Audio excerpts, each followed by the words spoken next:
to Perino and Stirewalt. I'll tell you what, I'm Dana Perino. And I'm Chris Stirewalt. And here's what we'll tell you. They, or some of us, said it couldn't be done. And he did it. How did Donald Trump break through? Plus, Mr. Sunday reflects. Fox News Sunday host Chris Wallace joins us to put the race in perspective.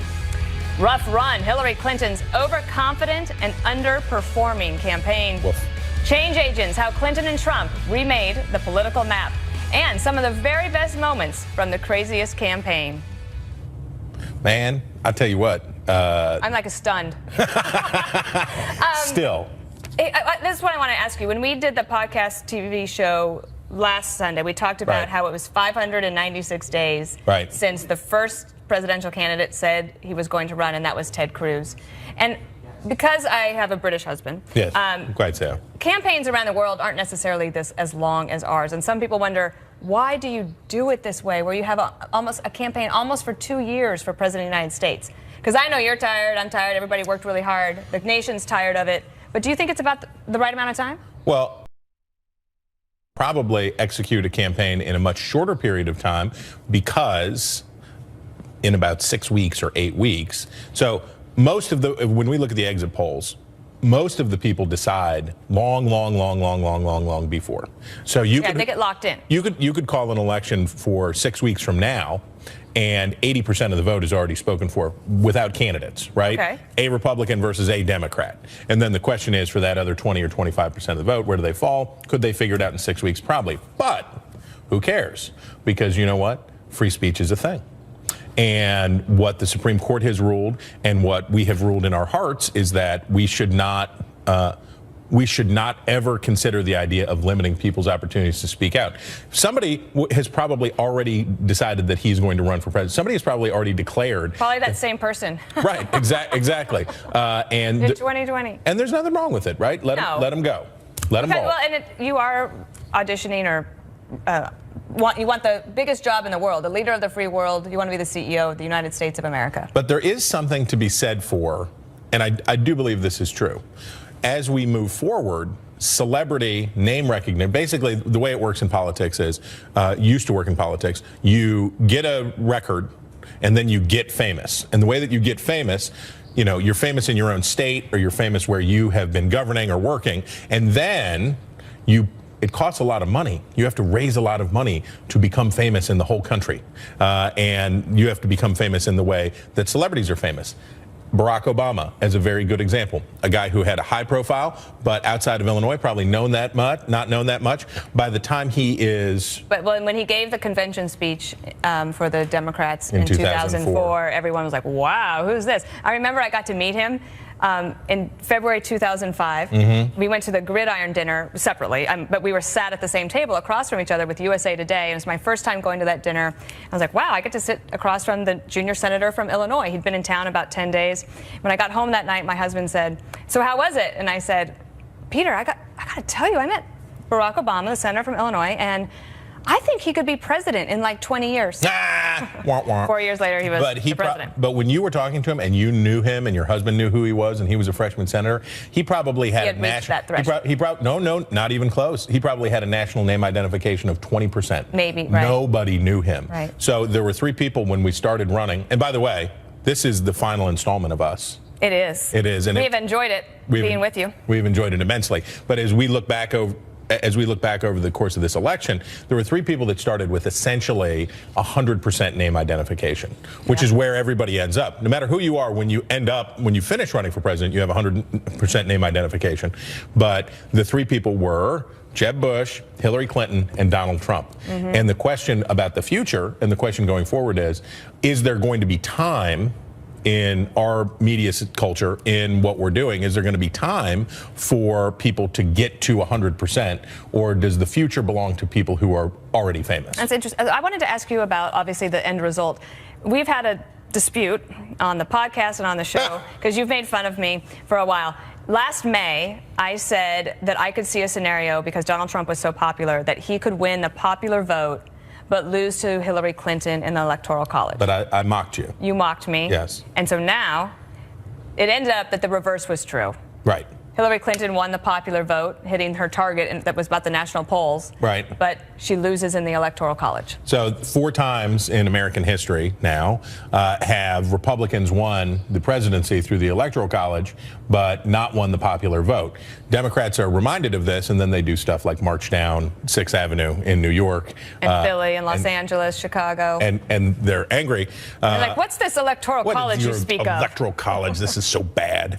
And for Republicans, it just works better because they're the country mice, and the Republicans are the Democrats are the city mice. Republicans live out, and the Democrats live in. The closer you are to a center of population, the more likely you are to be a Democrat. That works well in the Electoral College because of states like yours and states like mine. Yeah. So growing up in Wyoming, I remember my grandfather would say, there they go, carting off all of our energy resources to the coast so that they can benefit. But he would always say, he said, but we have a voice. And the voice is that we have 2 senators. The representation from Wyoming, I think, has always been superb. Was Wyoming the most Republican state this cycle? Yes, at 70%. The second was West by God, Virginia, at 69%. And the third, for our producer of The 5 and Sean Hannity, Porter Berry, Oklahoma, was 68%. Good at being Republican, but not maybe the best.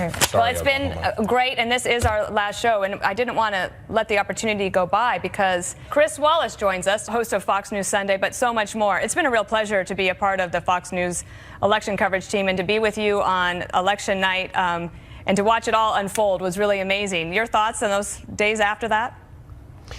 Well, look, this is an extraordinary story. I think it's fair to say, and I've talked to some historians as well, it's the biggest political shocker. I won't say upset in the sense that some people have been further behind than Trump was, but the biggest political shocker in American history, the idea that Donald J. Trump, a man who's never been a politician, who never served as the general of the army, is the next president of the United States.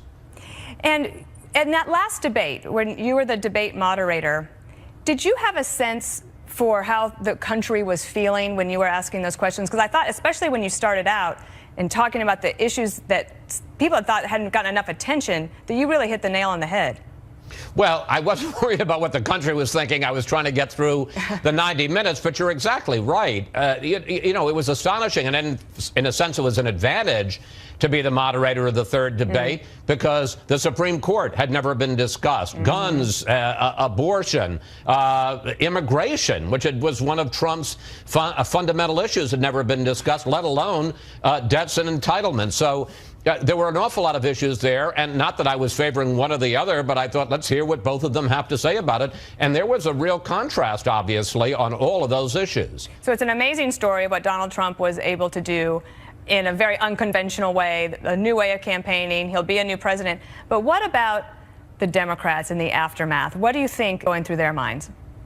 Well, I think utter shock. I mean, one of the things that has frankly amused me in the days after is to see the bizarro world. Everybody said, well, will Republicans accept the results of the election? It's the Democrats who are crying foul. People talked about whether Republicans, whether Trump supporters going to be taking to the streets. We've had demonstrations in cities all over the country.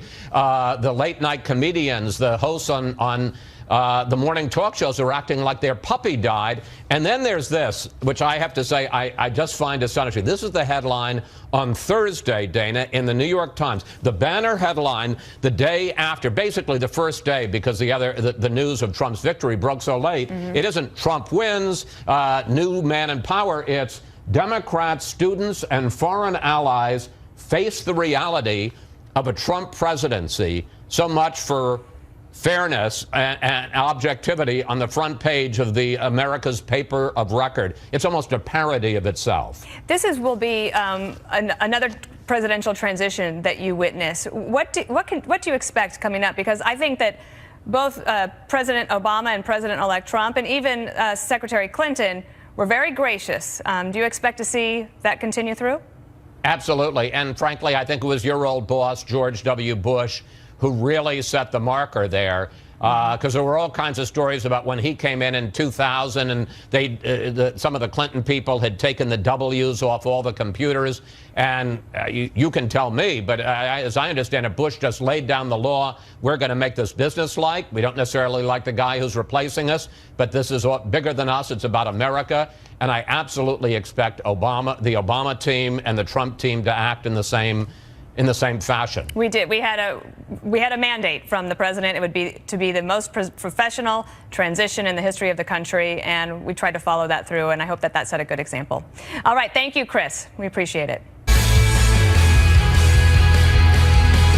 I believe in the power of millions of courageous conservatives rising up. And before us now is the opportunity to author the greatest chapter yet in the amazing story of America. The presidency should not be passed on from one liberal to the next. America is tired of hand-wringing and indecisiveness and weakness in the Oval Office. I am here to ask you for your prayers. I am officially running for President of the United States. And then there was one. Welcome back. Let's bring in this week's panel of guests. Josh Crosshauer, politics editor at National Journal. Scott Jennings is the co-founder of Run Switch PR and former special assistant to President George W. Bush. And Charles Hurt, Fox News contributor and columnist for the Washington Times. Welcome, everybody, and thanks for coming in. And I think Charles is only a contributor for because he appeared on our short run of shows. I think these 8 weeks are what puts you over the top. Yeah, I'll be living off that forever. It has been really fun. Wow. So then you saw we only showed you 5 of the candidates, if you think back to how many. 16. And it started with Ted Cruz, Josh. Yeah, Ted Cruz, I mean, boy, no one fell further in the Republican Party than Ted Cruz. And that decision at the convention to not endorse Donald Trump and then later backtracking. We actually let's play a little. We have a soundbite of that. Let's take a look back at the convention in July in Cleveland. Stand and speak and vote your conscience. Vote for candidates up and down the ticket who you trust to defend our freedom and to be faithful to the Constitution. I appreciate the enthusiasm of the New York delegation. And God bless the United States of America. So, Josh, that was quite a moment. You were there, right? Yeah, I was standing next to the Trump family, actually, at that time. And that was the moment you saw that the Republican base was fully aligned with Donald Trump. I mean, I was watching the Texas delegation, the pro-Cruz delegation. It wasn't the New York delegation. It was a Texas delegation, some of whom were starting to boo Ted Cruz's speech. And that moment was what crystallized for me that the Republican Party was squarely behind Donald Trump. And any of these Republicans trying to defect or criticize Trump, that was not acceptable going forward. And Scott, we ended up with 9 out of 10 Republicans backing Trump, exit polls told us. So the approach of playing hardball, because at the time I thought it might have been better for Trump to have been indulgent of Cruz or let people come around and not hector them. But in fact, the beatdown approach was a good one. Yeah, the gamble for Trump was that ultimately Hillary Clinton just wouldn't be acceptable to most Republicans, and he turned out to be right. 90% of them came home. It was hard to imagine during the election that getting less than 90% would have led to a victory. He got to the number, and I think Hillary got to a little bit less than that on the Democratic Party. So his base came home. Hers did not, obviously, in either numbers or in raw turnout, and that's what led to the victory. And, not only was that the dumbest decision of the entire election, it was also the most calculated one. The guy put so much effort and so much thought in how to bank shot that, and it completely blew up in his face. But do you think now that Donald Trump has won, the Republicans have the House and the Senate, a sweep, a historical political upset, that Donald Trump might look to Ted Cruz as somebody he would put on the Supreme Court? I think it's when you look at Ted Cruz, as when conservatives looked at Ted Cruz, and if it was just checking all the boxes, he was right on everything for conservatives. He was just a terrible candidate and a terrible messenger. Do you remember about 4 years ago, maybe 5 years ago, right before he ran for Senate, there was a cover story about Ted Cruz in Weekly Standard? I think it was Weekly Standard, maybe it was National Review, but of course, one of those magazines I read. Nerd. I still get the hard copy at home. But I remember seeing this cover story about Ted Cruz, and it was like the greatest hope for the Republican future. And I read it, and when he was the Solicitor General of Texas, he had an amazing record. He did, but Josh, we found out this time that it was reaffirmed to us this time that ideology is a lot less important in these primaries than people think. That it really is attitudinal, and it really is all this stuff. And what Trump was able to do was he was able to not bring new Republicans in, but take people who were usually only general election Republican voters and get them to come into the primary to vote. And he changed the primary electorate. No, being likable matters. Being able to communicate, I think, a more important asset for Trump. I mean, Cruz, he was banking on the conservative base showing up and maybe being able to pick off enough suburban voters, enough college-educated voters to win the election if he was the nominee. Trump reoriented the math and the map. And you look at Michigan, you look at Pennsylvania, you look at Ohio, and the swing from Romney to Trump in some of these working-class parts of those states. 20, 25 points. Amazing turnaround. Well, not only that, but those voters also left the Democrats. And so now you have do you have a new base? Do we have a new base for the Republican Party? Oh, I think without a doubt, as long as they don't lose it. But the other thing with Ted Cruz is that, and I think that you got a lot of this from the mainstream, i.e. liberal media, they encouraged Cruz because, of course, they fully understand they knew he would lose? Horrible he was, how unlikable he is. He's just, even if you agree with everything he has to say. And he has been such an agitator against President Obama. We didn't plan to talk about Ted Cruz this whole time, but I do think it's pivotal because if you look at what is possible now in the Congress, so from a policy perspective, as a total nerd when it comes to what can happen, you actually could see a lot of stuff get done from a conservative perspective in the next 2 years. Not only was Ted Cruz an agitator against Barack Obama, but he was an agitator against Mitch McConnell. For sure. Coming out of this election, and who is the hero of the conservative movement today for holding open the Supreme Court seat? Mitch McConnell, now a Republican president and a Republican Senate. You're not from Kentucky by any chance, right? I agree. Hold on, guys. We got to go. Cruz is on the decline. That's right. Well, but Charlie and I agree because Mitch McConnell is the hero. So it's not just a Kentucky thing. All right. We've got to take a quick break. When we come back, we'll sort through the rubble of Hillary Clinton's campaign. What went wrong and why? Was it because of a protest, or was it because of guys out for a walk one night who decided they'd go kill some Americans? What difference at this point does it make? You were the official in charge. Did you wipe the server?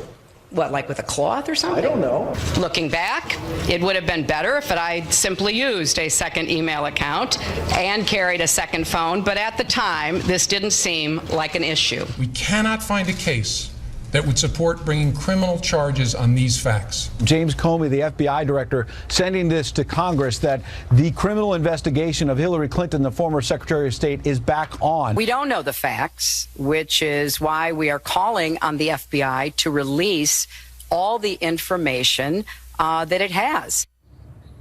So that was a long way to fall. She loses the presidential election. Charlie, I have a theory that going back, I think that most people would say that the email story sunk Hillary Clinton. But there was a root cause of that, and that was Benghazi.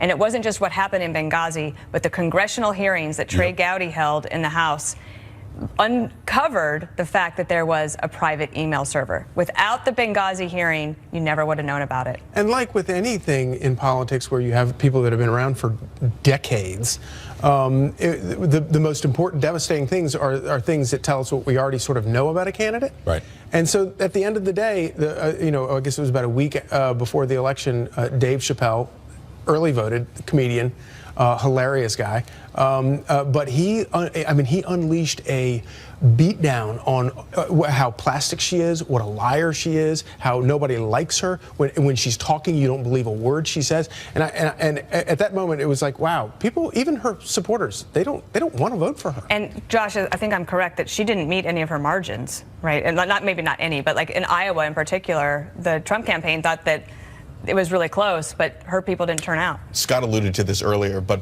based on the exit polls, Trump actually won a larger percentage of Republicans by 1 point more than Clinton won a percentage of Democrats. And one of the interesting things about the Comey effect, I don't think it had a huge effect, but I think a lot of suburban voters who didn't like Trump but came home in the final weeks, college-educated white voters voted Trump by 4 points. If you looked at the polls before the election, he was tied or losing those voters. I think he got about a 5-point jump in that last week or two as a result of the Comey news, the email, and I think that made a big difference in these Midwestern states. And if all it did was keep the focus off of him, if all this was the election cycle in which the last thing you wanted was people to be talking about you. You wanted, Scott, for people to be talking about the other guy. And Hillary Clinton had this remarkable penchant. We'd say that in football, we'd say that you can't handle a lead, that there are teams that just can't play well when they've got a lead. And Hillary Clinton was one of these people. She would get out ahead and you'd say, whoa, here she goes. She's rolling now. And you'd see these suburban voters shift right over. I'd say she's got it. She was up to 50% in some polls, and then she would just find a way, either through bad luck or bad judgment, to swan right into some trouble. Yeah, her campaign was always plagued by the fact that she had no real message, reason for running. You couldn't tell anyone right now why Hillary Clinton was running, and so her core issues were competence and judgment. And those were always undermined by the email issues and Benghazi, and then decisions she made on the campaign trail. So when you have no reason for being in a race and you're only running on competence and judgment, and either things you've done or things you are currently doing are undermining those two issues, it is a recipe for disaster, and it never really created a real connection with any Democrats in the middle of the country. And look at the map. It's red from coast to coast. And Charlie, I think that obviously anytime a party loses, you do a look back or post-mortem and say, gosh, what happened? It seems to me that the finger pointing has already started and saying that Clinton didn't run a good campaign. And now you have a situation where the Democrats have no natural lead, like they are in disarray. The Civil War is going to begin in earnest. 25 years of being under threat of a Clinton running for White House. Is anybody talking about Chelsea Clinton running? That's probably. Give it time. Give it time. But it is no. It's really, and you talk to Democrats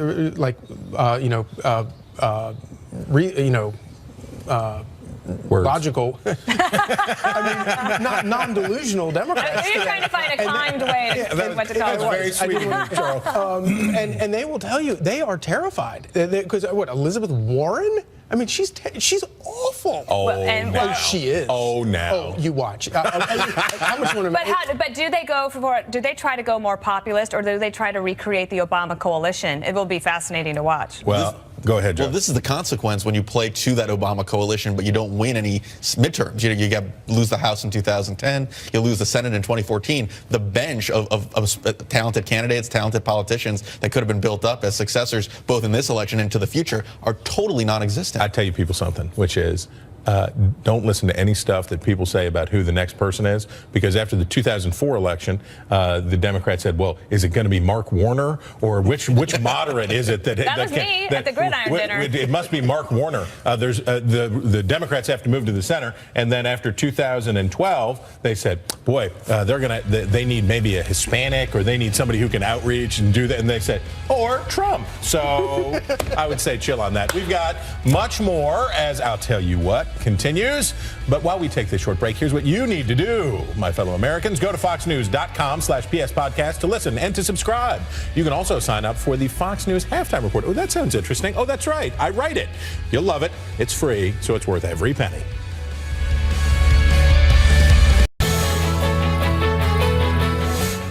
Hi, it's time for the I Tell You What Data Dive. Our final installment. We've swum in so much data, Dana. And you have swamped people with data. We probably should have had a Dana dive, but that's okay. That can be about dogs. Next cycle. 4 years from now. Okay, so what we want to talk about this time is how basically Donald Trump won, and that was with some substantial changes in two key demographic groups in the upper Midwest. And these are what we would call the old Northwest states. Some people might, and Tippecanoe and Tyler too. So let's look. Here are white voters without college degrees in Pennsylvania, Ohio, Michigan, and Wisconsin. These are states that were three of those states were part of the blue wall that hadn't been Republican in a very long time. And then Ohio, the swing state. But if you look here at white voters without college degrees, going for the Republican candidate by 63% compared to 55% in the previous time. So this is Donald Trump's coalition. And these are individuals who in substantial numbers, voted for Barack Obama at least once and then voted for Donald Trump. And we saw it in individual counties, especially in Michigan and especially in Pennsylvania, where you had 20 and 25-point turnarounds from Democrat to Republican. So think about that. Now, the other thing that happens in these states, of course, is that they are urban centers with large African-American populations surrounded by states that are overwhelmingly white. You have a state that without those major city centers, you're talking about states that are 90% white, and then you put in the big city, like Detroit, for example, and things change. Look at how big that change can be. When you look at Michigan and Trump's performance there, you can attribute a lot of that to the 95% of the black vote that went for Obama there compared to 92% for Hillary Clinton. It wasn't that the Republican in 2016 did a lot better with black voters. It was just that they failed to either show up or voted for Jill Stein. I want to ask you about that because there is some talk on the Twitters. Yeah. About Jill Stein and some feelings by liberals or Democrats that Jill Stein actually took so many votes from Clinton in some of those close races that she was the difference maker. She was a difference maker for Hillary Clinton. I don't know that it actually affected the outcome of the election in these states, and I don't want to presuppose. Yeah. But I will say she was the candidate of Harambe. She embraced Harambe. She was your kind of gal. She was anti-vaccine. She said that she repeated the pernicious and damaging lie about vaccines. There's somebody else in the race who thought that. But he changed his tune on that. But I guess my point is that she captured some of the Trump energy of the left. Yeah, exactly. But I also think it's important to note that, and I think this is true, Dana, I don't think anyone has ever seen Harambe and Stirewalt in the same place That's true. at the same time. That's true. I don't like bananas, but that's true. How can you not like bananas? There's You're no meat in a banana? There's no meat. You can't kill a banana? You can't put barbecue sauce on it? There's no meat in a banana, number one. But number two, a banana is fine in unto itself as an emergency food. But the problem with a banana is you put banana with anything else, everything tastes like a banana. It just has an overwhelming, banana oil is overwhelming and disgusting. What stuck out to you, Josh, in terms of the breakout? Because it is such a different map than what we've seen in the last 3 elections. Well, I think we really underestimated how historic Obama's margins were with African Americans. And that's the stunning thing in the exit poll data is what you just showed, that actually Trump did better than Mitt Romney in all the big battleground states with African Americans. Now, it's only by a little bit, but there were some precincts, I remember, in Philadelphia and some of the urban areas, got 0 votes. Romney got 0 votes. Even at the margins, it makes a difference in a close race like Pennsylvania and Michigan. And this is a real worry for the Democratic Party going forward, because you may see going forward, if Trump is popular or was able to get his favorability up a little bit as president, the African American vote could tip a little bit more, not overwhelmingly so, but it could be a big difference. You know who must be frustrated right now is Joe Biden, because he has been agitating for the Democrats for years to pay attention to the white working class, and they missed it. They did miss it. And if you look at the map and you see all the red in these states, you can see the Democrats just lost any connectivity. The base Democrats in those states lost any connectivity to their national party leaders in Washington, D.C. This is after 8 years of Barack Obama, who maintains pretty good ratings, and they like him personally. But the policies coming out of the Obama administration really alienated a lot of registered Democrats in the middle of the country. They feel like they just don't have anything in common with the values of the Democrats in Washington, as they knew the values of Democrats growing up, and that came home to roost on election day. A buddy of mine from Kentucky, he's the most conservative person I know, and I said, "You're so conservative. Why aren't you a registered Democrat?" And he was from Campbell County, Kentucky, and he said the only 2 people I knew growing up who were Republicans were Mr. Peanut and the Monopoly Man. But Charles, the Democratic Party, and we talked about this on the podcast with Rue Teixeira's book about the emerging Democratic majority. Democrats made a decision after the 2004 election that rising numbers of Hispanic voters and transition of the electorate from the north to the south was the way that was their future. It seems almost as if they intentionally chose against blue-collar voters, and not just disagreeing with them, but rejecting them on global warming and coal, on gun control, on gay rights and gay marriage and all these issues. It seems like they intentionally didn't want them there. Yeah, and I think that this election is a great comeuppance for all the people that, and the media does it, and politicians do it, the professional politicians do it, where they try to slice and dice the electorate into race. They want to tailor messages to different races about different things. I've always found it disgusting. I think it's the most deplorable thing out there. And what we learned from this was actually Donald Trump actually had a message. You may not have liked it. It might have been delivered kind of in a coarse way, but he had a message. And you know what? Yeah, Hispanic voters and black voters, actually, it appealed to some of them. Can I ask you, Josh, about the future? Looking into the crystal ball of 2 years from now, when you have 25 red state Democrats who will be up for re-election, how do the Democrats get themselves together to be able to withstand a popular Donald Trump, assuming he's popular 2 years from now? I mean, we could be looking at a very different Congress even. This really limits the influence of the progressives like Elizabeth Warren and Bernie Sanders, because Chuck Schumer is going to be looking at a liberal caucus, but he's going to be looking at these 5 or 6 Democrats in red states that Trump won by double digits, and he can't move too far to the left, or else Republicans could be staring at a 54 or 55 seat majority in a couple of years if Trump plays his cards right, and if Schumer has to worry about that very angry liberal base that it wants to get some of their policy preferences enacted. It's not going to happen, but it's really going to be a very ugly divide within the Democratic Party. We thought it was on the Republican side. Now that the Democrats are out of power, it's going to be pretty ugly on their side. Can I ask you something, Scott, too, that in those the blue wall states, there were no big Senate races, no big governor's races. There wasn't a lot of reason for Hillary Clinton to go and visit those states. She spent a ton of time in New Hampshire and North Carolina and Florida trying to help those guys.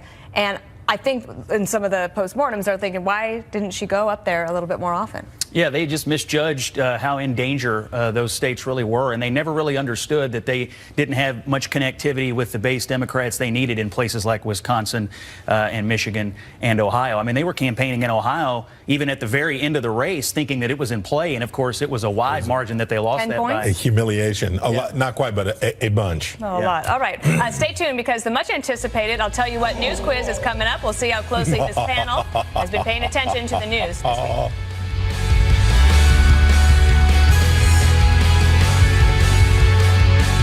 Welcome back. We're going to lighten it up for a couple of minutes, Chris. Yes, it is our patented, never been approved upon Perino and Stirewalt News Quiz final edition.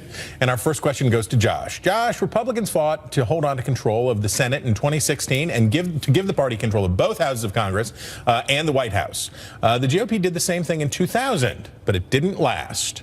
What was the name of the senator who switched parties in the Senate to give Democrats back control? Was it A, James Jeffords, B, Lincoln Chafee, C, Bob Packwood, or D, Joe Biden? That would be A, Vermont's own Jim Jeffords. That's right. For the dairy. I told you it was too easy for Josh. It was too easy for Josh, but then it allows me to talk about the dairy compact. All right, second question goes to Scott. This year we saw the largest gender gap in presidential exit polling history. What year saw the second largest chasm between the sexes? Was it 1952? 2012, 1972, or 2000? Oh, gosh. You should know this. I should know this? Yeah. Oh, 2000. 2000.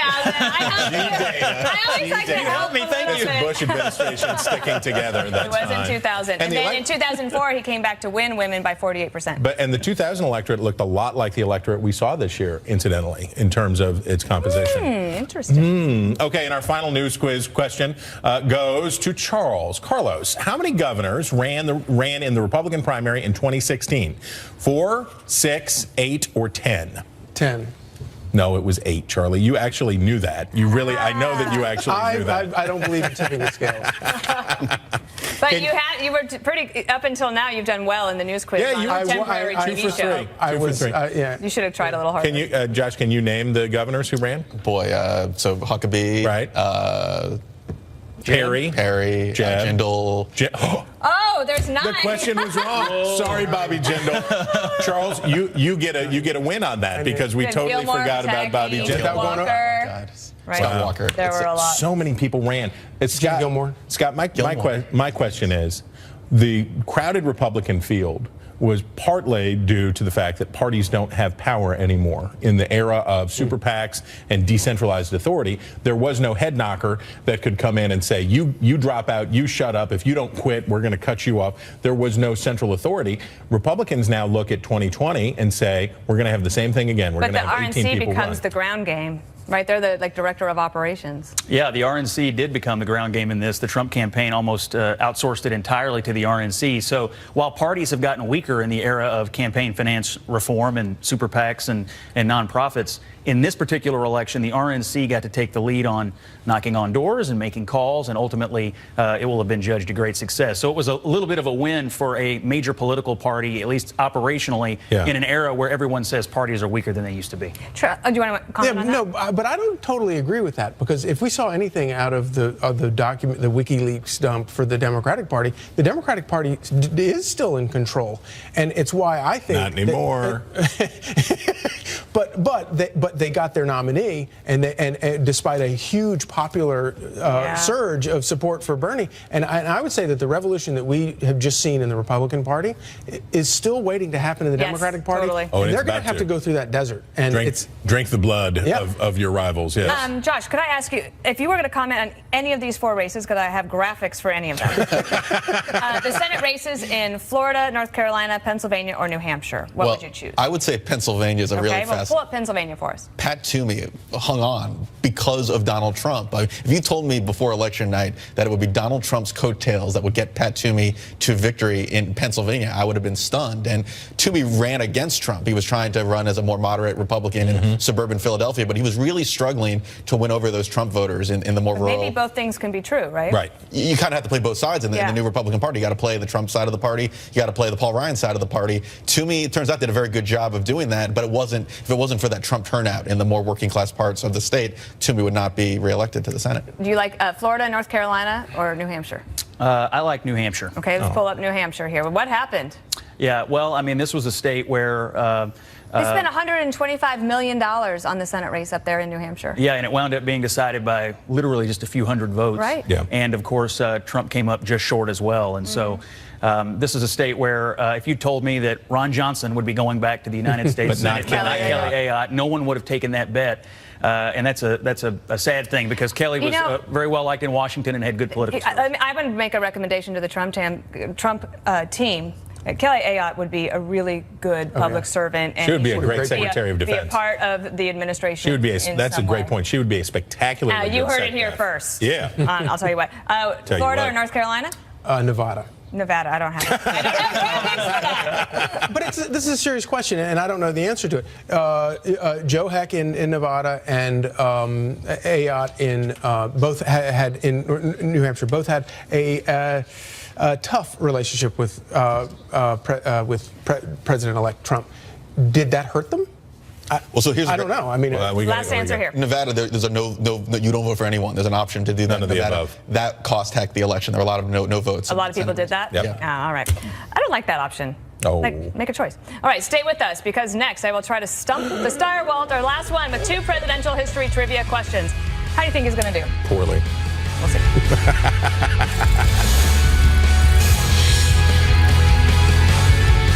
Welcome back to Perino and Stirewalt. I'll tell you what, it's time for my favorite part of the show, where I try to stump the Stirewalt. 2 questions. Ready? Before this year, the state of Michigan has been solid blue since 1992 when it comes to presidential elections. But before Bill Clinton carried the state in 1992, when was the last time a Democrat carried Michigan? I'm going to go with Lyndon Johnson. No. No? No. What do you got? 1968, Hubert Humphrey. Humps. Huh. The humps. The humps. I would not have, obviously not have guessed. All right. 1960 was the first year in which all 50 states voted in a presidential election. Since 1960, which candidate carried the least amount of states while still winning the presidency? So it's either Nixon or Clinton. I got to go with Nixon. 68. It was Kennedy. How is that in possible? 1960, he only carried 22 states. And the next closest was Jimmy Carter in 1976. You and Jason Bonewald always get me on the 1960 election because the Democrats stole it. Well, obviously you have a little studying to do. Because the Democrats stole it, and that's why it looks like